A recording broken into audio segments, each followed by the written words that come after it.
రాష్ట్ర అభివృద్ధి ధ్యేయంగా ప్రభుత్వం పనిచేస్తున్నదని ఎమ్మెల్యే పంతం నానాజీ పేర్కొన్నారు.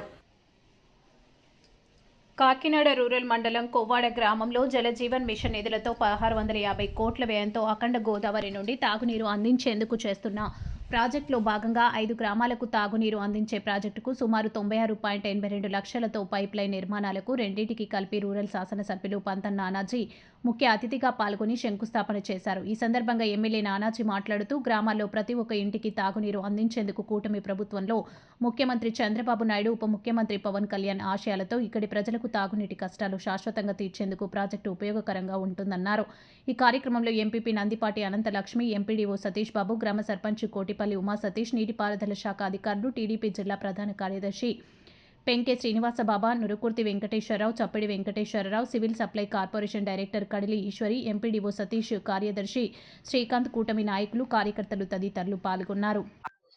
ఈరోజు మన గౌరవ ముఖ్యమంత్రి వర్యులు చంద్రబాబు నాయుడు గారు, అలాగే ఉప ముఖ్యమంత్రి వర్యులు పవన్ కళ్యాణ్ గారి యొక్క ఆశీర్వాదంతో ఇవాళ ఏదైతే రేపూరు, కొవ్వాడ, గంగనాపల్లి, చీడిగా ఇటువంటి గ్రామాలు ఏదైతే మంచినీరుకి చాలా నోచుకోవడం చాలా ఇబ్బంది అవుతోంది.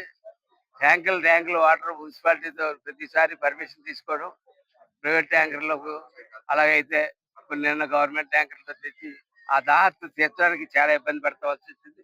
దాని శాశ్వత పరిష్కారం మన ఎండిఓ గారు మన ఇచ్చిన సలహా మేరకు మేము కలెక్టర్ గారిని అడగడం, కలెక్టర్ గారు ఎమ్మటే దాన్ని ఎస్టిమేట్ చేయించి తాత్కాలికంగా ముందు 7 ఇంచెస్ డయాతోటి 6 గేజ్ ఒక 6 గేజ్ తోటి ఉన్నటువంటి పైప్ లైన్, 3.5 కిలోమీటర్ల పైప్ లైన్ అరట్లకట్ట నుంచి కొవ్వాడ దాకా, కొవ్వాడలో ఏదైతే వీళ్ళు కడతా ఉన్నారో, ఎవరైతే మెగా ఇంజనీరింగ్ కంపెనీ కడతా వాటర్ గ్రిడ్ ఏదైతే ఉందో ఆ గ్రిడ్ యొక్క సంపులోకి ఆ కనెక్షన్ రావడం, అక్కడి నుంచి 10 లక్షల లీటర్ల వాటర్ ఆ సంపులోంచి ఇత్రా చేసుకుని ఓహెచ్ఎస్ఆర్లకి వెళ్ళి ఓహెచ్ఎస్ఆర్ నుంచి పైప్ లైన్ ద్వారా ప్రతి ఊరికి కూడా ప్రతి ఒక్క ఊరికి వెళ్తుంది. ఈ సమ్మర్ నాటికి ఈ నీటి ఈ గ్రామాలకు ఎన్నో ఏళ్ళగా ఉన్నటువంటి నీటి బెడద తీర్చేసి కార్యక్రమం అయితే చేస్తా ఉన్నాం.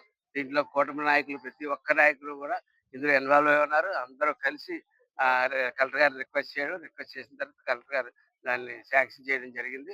దాన్ని ఆల్రెడీ టెండర్స్ కూడా అయిపోయినాయి. ఆ వర్క్ అయితే స్టార్ట్ చేయబోతున్నారు. ఇవాళ మంచి రోజు ఇవాళ శంకుస్థాపన చేయడం జరిగింది. అట్లాగే ఇదే కాకుండా జేజేఎం ద్వారా పెద్ద ఎత్తున ఈ వాటర్ గ్రిడ్ పథకం ద్వారా పెద్ద ఎత్తున గ్రామంలో 60 KL ఓహెచ్పిఆర్లోకి ఈ నీరు పంపించడం జరుగుతూ ఉంటుంది. అలాగే చీడిగిలో కూడా 120 KL ఒకటి, 600 KL సంపు ఒకటి కూడా పెట్టి చీడిగి ప్రజలకు కూడా దారి తీర్చడం జరుగుతుందని చెప్పి తెలియజేస్తా ఉన్నాను. అట్లాగే మీకు ఎక్కడైనా సరే పైప్ లైన్లు అవసరమైతే, ఎక్కడన్నా పైప్ లైన్ అవసరమైనా, కుళాయి అవసరమైనా గ్రామ సర్పంచ్ గారికి కానీ, గ్రామ సెక్రటరీ గారి దృష్టిలో కానీ పెట్టినట్టయితే వారు వెంటనే దాన్ని మా దృష్టికి తీసుకొస్తారు, ఖచ్చితంగా పెడతారు. నేను ఈ విషయంలో ఇంకో విషయం చెప్తా ఉన్నాను. ఇందులో ఎవ్వరికి పైప్ లైన్ దగ్గర నుంచి మీ ఇంట్లో కుళాయి వేసేదాకా కూడా ఏ ఒక్కరికి నయా పైసా ఇవ్వాల్సిన అవసరం లేదు. ఇది చంద్రబాబు నాయుడు గారు, పవన్ కళ్యాణ్ గారు మీ గురించి ఉచితంగా తీసుకొచ్చినటువంటి స్కీమ్ ఇది. ఈ స్కీమ్ ని ఉచితంగానే అందరూ వాడుకోవాల్సిందిగా కోరుతున్నాను. ఎవరన్నా అలా డబ్బులు అడిగిన పక్షంలో మా దృష్టికి తీసుకురావాల్సిందిగా కోరుతాను. అలాగే ఇదే సందర్భంలో ఈ వేళతోటి 100 కోట్లు, సుమారు 100 కోట్ల రూపాయలు ఎన్ఆర్జీఎస్ ద్వారానైతేనేటి, ఆర్ఎన్బి ద్వారానైతేనేటి, జిల్లా పరిషత్ ద్వారానైతేనేటి, పవన్ కళ్యాణ్ గారి ద్వారా, అలాగే చంద్రబాబు నాయుడు గారి ద్వారా కూడా మేము పెద్ద ఎత్తున 100 కోట్లు సుమారు రోడ్ల మీద తీసుకురావడం జరిగింది. అలాగే 50 కోట్లు 60 కోట్లు జలజీవన్ మిషన్ ద్వారా ఖర్చు పెడతా ఉన్నాం. వాటర్ గ్రిడ్ ద్వారా 50 కోట్లు ఖర్చు పెడతా ఉన్నాం. ఇవాళ ఏ ప్రభుత్వము ఇటువంటి పరిస్థితుల్లో రాష్ట్రాలను అప్పచెప్పిన తర్వాత ఒక పక్కన సంక్షేమ పథకాలు వాళ్ళకి ధీటుగా దాటి పని చేస్తూ, చెప్పిన దాని మీద ఎక్కువ సంక్షేమ పథకాలు చేస్తూ, అట్లాగే సుపరిపాలన అందిస్తూ, మౌలిక సదుపాయాల విషయంలో ఎక్కడ రాజీ పడకుండా చేసుకుంటా ఉన్నాం. ఒక్క డ్రైన్స్ విషయంలో కొంచెం వెనకబడి ఉన్నాం. ఎందుకంటే డ్రైన్స్కి అవుట్లెట్లు లేక చాలా మంది కాలువలు ఆక్యుపై చేసేసి, గత ప్రభుత్వ కాలువలు ఆక్యుపై చేసి ఈ ఇబ్బంది గురి చేశారు. అవన్నీ కూడా కాలువలన్నీ సరి చేసిన తర్వాత డ్రైన్స్ లో కూడా దృష్టి పెట్టడం జరిగింది. నెక్స్ట్ ఇయర్ అంతా డ్రైన్స్ మీద ఎక్కువ దృష్టి పెడతాం. ఈ సమ్మర్ లో ఎవరికి మంచినీరు లేదు అన్న మాట రేపు ఏప్రిల్ నుంచి ఎవరికి కనపడుతుంది చెప్పి నేను తెలుసు.